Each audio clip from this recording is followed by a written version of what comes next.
আপনাদের সকলকে স্বাগত জানিয়ে শুরু করছি আজকের রান্না। আজ আমি দেশি ট্যাংরা মাছ দিয়ে তেল ঝাল বানিয়ে দেখাবো। আমাদের পুকুরের জল শুকনো করা হয়েছিল, তাই এই ট্যাংরা মাছগুলো পড়েছে। তাই ভাবলাম যে আমি দেশি ট্যাংরা মাছ দিয়ে তেল ঝাল বানিয়ে দেখাই আপনাদের। অনেকগুলোই পড়েছিল, সবগুলো বিক্রি হয়ে গেছে, এই কটা ছিল, তাই ভাবছি এইগুলো দিয়ে আমি ট্যাংরা মাছের তেল ঝাল বানিয়ে দেখাই। মাছগুলো এর মধ্যে ঢুকিয়ে আমি জলের মধ্যে রেখেছিলাম যাতে মাছগুলো জ্যান্ত থাকে। আজ তুলেছি একদমই পুকুরের দেশি ট্যাংরা মাছ। আমি প্রথমে মাছটা কেটে নেব।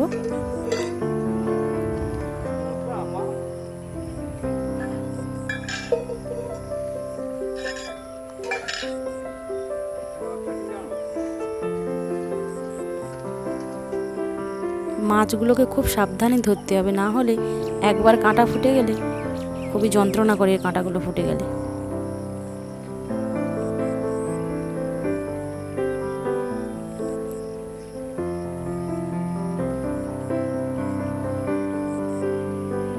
আমি এইভাবে মাছের এই যে কড়টা থাকে, এই কড়টা আমি উল্টে দিচ্ছি। এই কাঁটাটাকে উল্টে এইভাবে আমি কেটে নেব।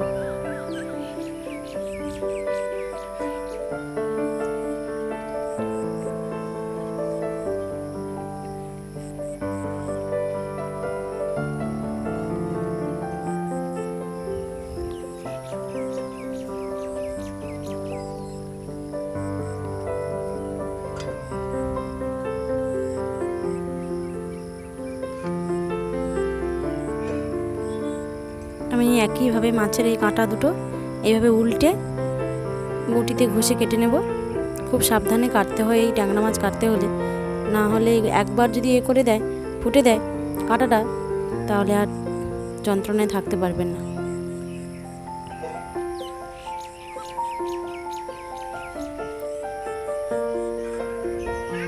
একইভাবে বাকি মাছগুলো কেটে নিচ্ছি।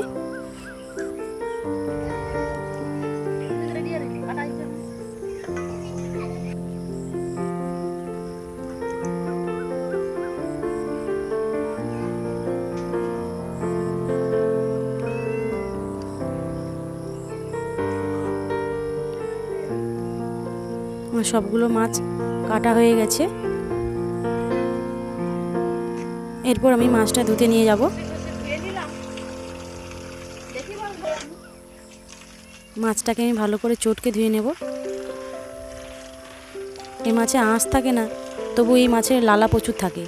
ওই লালাটা, মাছের যে লালাটা থাকে না, ওইটা ভালো করে ঘষে ধুয়ে নিচ্ছি আমি।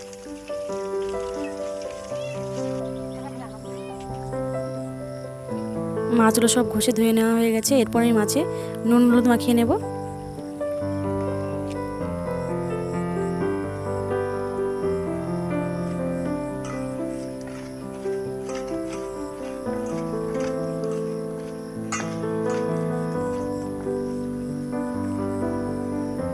আমার মাছে নুন হলুদ মাখানো হয়ে গেছে। এবারে আমি মশলাটা বেটে নেব। প্রথমে আমি পেঁয়াজটা বেটে নিচ্ছি।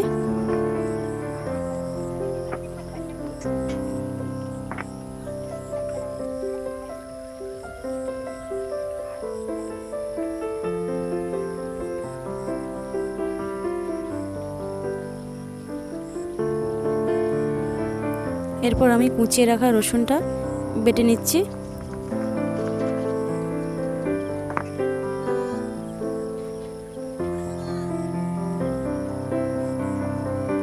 এরপর আমি অল্প একটু গরম মশলা নিয়েছি তেল ঝাল বানানোর জন্য, সেটা বেটে নিচ্ছি।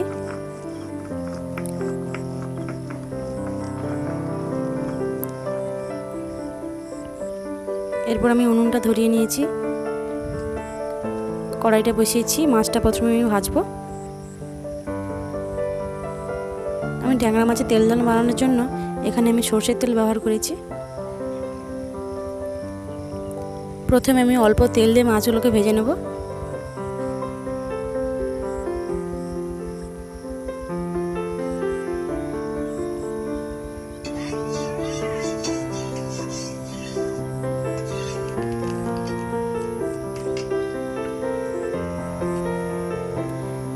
এরপর আমি এক এক করে মাছগুলো সব দিয়ে দেব।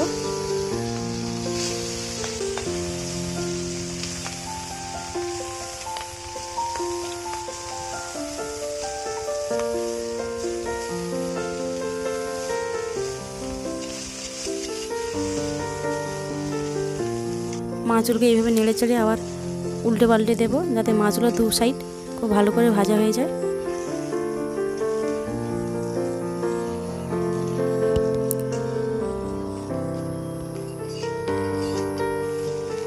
মাছটা আমার ভালো করে ভাজা হয়ে গেছে, এরপর আমি নামিয়ে নিচ্ছি।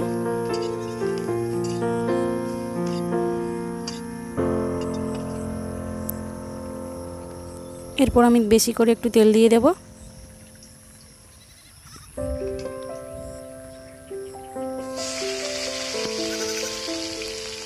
প্রথমে আমি দিয়ে দিচ্ছি পেঁয়াজ কুচি,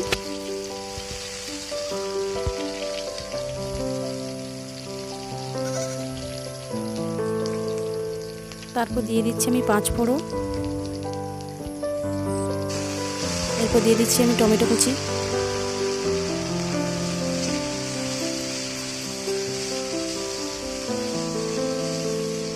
ভালো করে নেড়ে দিচ্ছি।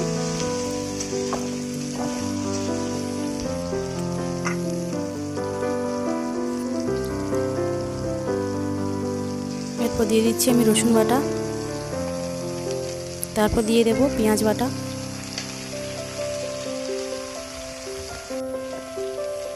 তারপর দিয়ে দিচ্ছি আমি আদার গুঁড়ো।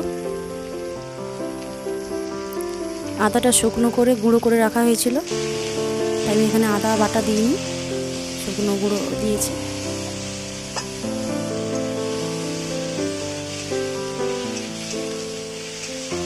ভালো করে মশলাটা মিশিয়ে নিচ্ছি আমি।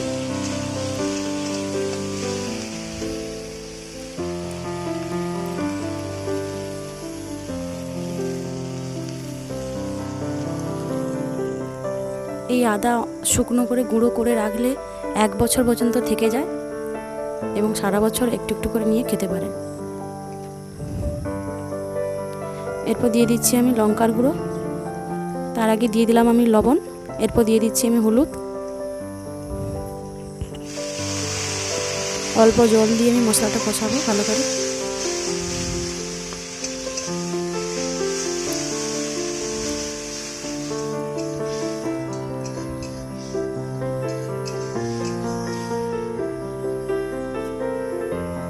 এরপর দিয়ে দিচ্ছি আমি স্বাদ মতো চিনি।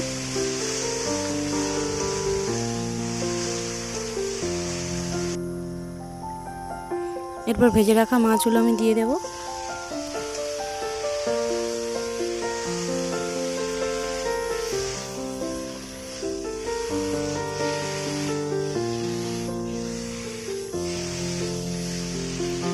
এইভাবে হালকা হালকা করে নেড়ে নেব, তারপর আমি জল দিয়ে দিচ্ছি।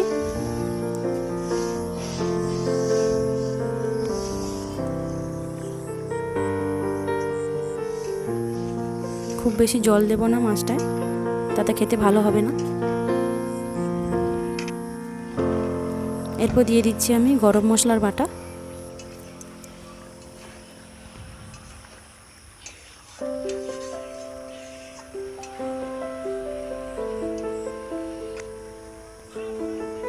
গরম মশলা বাটা দেওয়ার পর মিনিট 3 ফোটানোর পর আমি নামিয়ে নিচ্ছি।